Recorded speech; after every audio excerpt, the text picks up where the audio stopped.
사회생활은 신뢰를 거래하는 것입니다. 더 많은 신뢰를 쌓은 사람에게 보상과 책임이 주어지죠. 약속은 늦을 수도 있습니다. 늦는 것 자체보다 미숙한 대처가 더 신뢰를 잃게 합니다. 자, 오늘은 약속이 늦었을 때 최소한의 스킬에 대해서 얘기해 보려고 합니다. 약속에 지각하는 이유는 여러 가지가 있을 수 있어요. 천재지변, 교통상황, 앞에 일정이 늦어져서 사실 현대사회에서 다 이해할 수가 있죠. 그럼에도 불구하고 우리가 가만히 보면 지각하는 사람이 계속 지각하고는 해요. 상습범이 존재한다는 거죠. 이 사람들은 왜 상습적으로 지각할까요? 여러 가지 이유가 있을 수 있겠는데요. 첫 번째로는 그냥 별 생각이 없는 거예요. 근시안인 거죠. 즉 낮은 지각 능력을 가지고 있는데요. 현재 지금 내가 약속을 준비하는 대로라면은 1시간 후에는 늦는다라는 계산 자체를 안 하는 거예요. 두 번째도 역시 낮은 지각 능력에 관한 내용인데요. 이동거리나 환승거리, 교통 상황을 항상 최상으로 계산을 하는 것이죠. 이렇게 다른 사람을 신경 안 쓰는 이유는 남이 나를 기다린다는 것에 대한 미안함의 부재가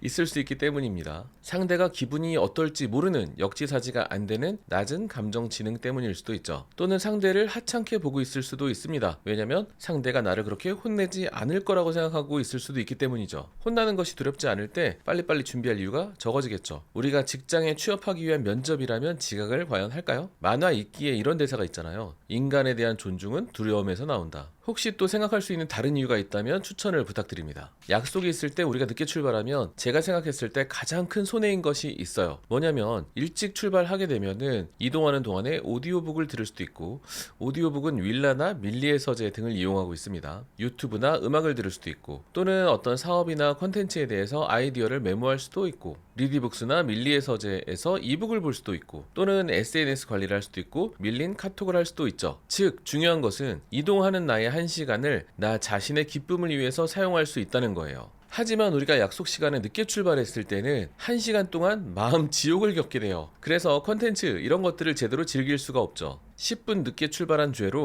1시간 동안의 고통을 겪고 인생의 1시간을 낭비했어요. 그게 가장 큰 손해가 되는 거죠. 자, 그런데 약속 장소에 가다 보면 이대로면 지각이다 라는 삘이 올 때가 있잖아요. 아무리 지각 능력이 낮더라도 약속 시간 전에 내가 지각인 것을 미리 알 수가 있잖아요. 지각 능력이 높은 사람은 늦는 것을 더욱더 미리 알 수도 있죠. 이렇게 지각을 인식한 시점에 가장 먼저 해야 될 일은 상대에게 내가 얼마나 늦을 것 같은지 알려주는 거예요. 왜냐하면 우리나라는 되게 더웠다 추웠다 비 오고 이런 나라지 않습니까? 그렇기 때문에 더위와 추위, 햇빛, 눈, 비를 피할 수 있게 상대방에게 알려줘야죠. 그러면 상대는 근처 쇼핑몰이나 서점에 들어가 있다가 다시 나올 수도 있고요. 하다못해 햇빛이 막 내리쬐는 날에는 조금 멀리 옆에 있는 건물 그늘에 들어갔다가 나올 수도 있는 거잖아요. 또한 상대가 빈 시간을 활용할 수도 있겠죠. 상대가 집이 가깝다면 집에서 늦게 나올 수도 있는 것이고요. 번화가라면 쇼핑몰을 구경할 수도 있는 거고요. 그러다 마음에 드는 거 있으면 살 수도 있고요. 또 그냥 주변을 산책하는 것도 괜찮을 수 있죠. 서점에 들어가서 책도 볼 수 있고요.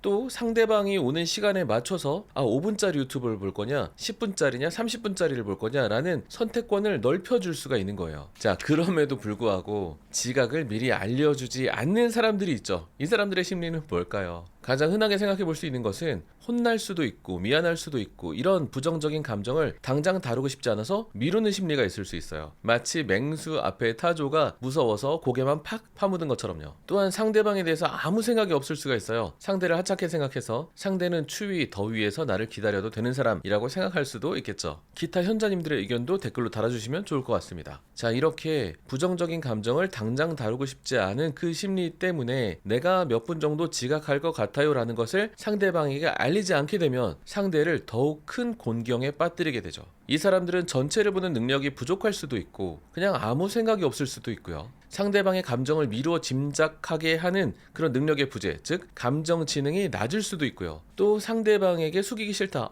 미안한데 내가 좀 늦을 것 같아, 이런 말을 하기 싫을 수도 있겠죠. 그래서 작은 일도 크게 만들어 버리는 거죠. 영수가 나 15분 정도 늦을 것 같아, 미안해. 자, 이렇게 지각 예상 시간을 고지를 해야 되는데요. 만약에 우리가 약속 시간에 지각하는 게 이제 예정이 돼 있다고 쳐요. 이미 나는 지각이 예정돼 있지만 그럼에도 불구하고 내가 할 수 있는 최악의 행동은 아직 남아 있어요. 그게 바로 뭐냐면 예상 도착 시간을 당겨서 고지하는 거예요. 예를 들어서 10분 늦을 것 같지만 미안해, 5분 정도 늦을 것 같아. 자, 지금부터도 한참 남아서 10분 이상 걸릴 것 같지만 거의 다 왔어 라고 하는 그런 행동이에요. 이것은 신뢰를 회복할 수 있는 기회를 스스로 뻥 하고 차버리는 행동이에요. 10분 늦을 것 같은데, 또는 그 이상 늦을 것 같은데, 한 5분 정도 늦을 것 같아 라고 하면 상대는 어떻게 해야 될까요? 상대는 더위와 추위와 땡볕을 피해서 어떤 장소에 들어가 있더라도 그 인간의 잘못된 시간 고지 때문에 다시 나와서 기다려야 돼요. 쇼핑이나 산책이나 구경이나 이북이나 유튜브를 보는데 지장을 준단 말이죠. 자신을 위한 시간을 지금도 당신 때문에 못 쓰고 있는데 또다시 못 쓰게 하는 거예요. 대체 왜 그럴까요? 막 15분 늦을 것 같아. 그러면 내가 나쁜 사람 될 것 같으니까 그냥 5분 늦을 것 같아. 이렇게 얘기를 하는 거죠. 결국은 되게 근시안적인 행동인데요. 그 행동 때문에 더욱 미안한 일을 만드는 거죠. 상대가 조금 화날 것을 더욱 화나게 만드는 거예요. 저도 가끔 병원에 지각을 할 때가 있습니다. 1년에 한두 번 정도. 근데 제가 만약에 데스크에다가 10분 정도 늦을 것 같아요 라고 해가지고 데스크에서 환자분에게 원장님이 10분 정도 늦을 것 같아요. 죄송합니다 라고 했는데 10분 지났는데 원장이 안 나타나요. 그러면 환자분이 기분이 좋을까요? 사회생활은 신뢰를 거래하는 거잖아요. 약속 시간에 늦은 것은 그럴 수 있습니다. 천재지변도 있을 수 있고 중간에 누가 시위를 할 수도 있고 차가 밀릴 수도 있죠. 이런 것들은 나의 인력으로 안 되는 상황이죠. 나 자신의 개인의 능력으로 커버가 안 되는 상황인 거죠. 그러나 내가 늦었는데 늦은 시간을 잘못 고지해서 더 땡겨서 고지해가지고 상대를 하여금 이거 이 사람 문제구나 라는 생각을 하게 만들죠. 차가 뭐 밀릴 수도 있지 라고 생각했던 사람도 잘못된 시간 고지를 하는 것을 보면은 얘 좀 늦게 나왔나 보다. 원래 좀 시간관념이 좀 희박하네. 말만 앞서는 사람이구만. 처음에 얘기했던 늦은 이유도 이제는 못 믿게 되는 거죠. 자, 지금은 약속에 늦었는데 만났어요. 이때 어떻게 해야 될까요? 사실 좀 미안함을 좀 표시를 해줘야 되잖아요. 막 처음부터 뛰거나 막 빨리 걷지 않더라도 상대가 나를 볼 수 있다라는 그 지점부터는 솔직히 좀 빨리 걷는 표시를 좀 내줘야 되겠죠. 뛰면 더 좋고요. 와서 미안한 바디랭귀지와 표정으로 늦어서 미안해 라고 해야, 그렇게 해야 상대방이 아니야 괜찮아 나는 쿨가이잖아 난 대인배라고 라고 말할 명분을 줄 수 있는 거예요. 기다린 사람이 쿨가이인 척 대인배인 척 코스프레라도 할 수가 있죠. 근데 미안함의 표시를 하지 않는다? 이러면 좀 이상해지죠. 왜냐면 상대방에게 나는 미안한 척조차도 할 필요가 없는 하찮은 사람이라는 신호를 주는 거거든요. 그럼에도 불구하고 미안함의 표시를 하지 않는 사람들의 이유는 뭘까요? 근시안, 별 생각이 없다. 왜냐하면 나는 생각이 없기 때문이다. 낮은 감정 지능을 가지고 있을 수도 있고요. 역시 상대를 하찮게 보고 있을 수도 있습니다. 또 제일 큰 이유가 될 수 있는 것은 미안하다는 불편한 감정을 나 스스로 피하고 싶기 때문에 미안해 라고 얘기를 하지 않을 가능성이 높죠. 또는 상대방에게 속이기 싫을 수도 있고요. 또 나는 죄인, 상대방은 쿨가이, 대인배로 만들고 싶지 않기 때문일 수도 있습니다.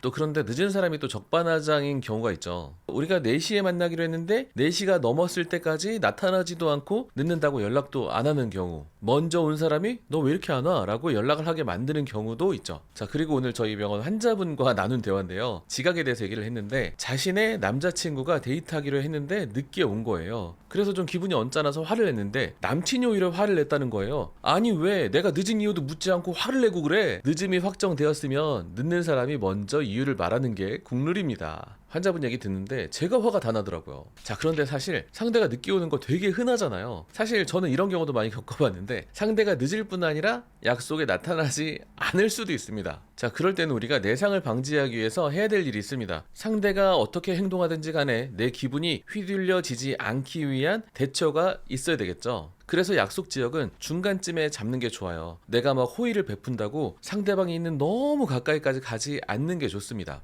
물론 나중에 신뢰가 쌓이면 갈 수도 있고 하겠지만요. 그리고 약속 지역은 번화가나 중심가로 하는 게 좋아요. 또 배려한다고 상대방 동네까지 가고 이거 별로 안 좋습니다. 왜냐면 상대가 약속에 늦었을 때 볼거리가 없어요. 중심가나 번화가에 가면은 쇼핑도 할 수 있고 또는 그냥 아이 쇼핑만 할 수도 있고 서점에 갈 수도 있고 은행에 가만히 앉아있으면 에어컨 히터 잘 나오죠. 그리고 또 시간이 있으면 번화가를 산책하는 것도 재밌어요. 되게 신기한 볼거리도 많이 있고요. 또 내가 이 사람과의 약속은 깨졌지만 또 다른 사람과 다른 약속을 잡을 때 이 가게에 들어가면 좋겠구만 하고 탐색해 볼 수 있기 때문이죠. 또는 시간을 보낼 수 있도록 책이나 오디오북, 이북, 유튜브 또는 SNS 관리, 밀린 카톡하기, 글쓰기 등의 소일거리를 가능하게 하는 준비를 해 가면 좋죠. 핸드폰의 배터리 관리도 잘 해놓고요. 또는 글을 쓸 수 있는 무선 키보드 등을 가지고 다니면 좋겠죠. 오늘의 요약입니다. 약속 시간에 늦을 것 같으면 상대방에게 늦는 시간을 고지하되 절대 당겨서 얘기하지 말 것. 자, 오늘 영상은 여기까지입니다. 현자님들, 우리는 지금 스킬을 넘어서 진심으로 가는 중입니다. 저는 다음 영상에서 여러분을 기다리고 있겠습니다.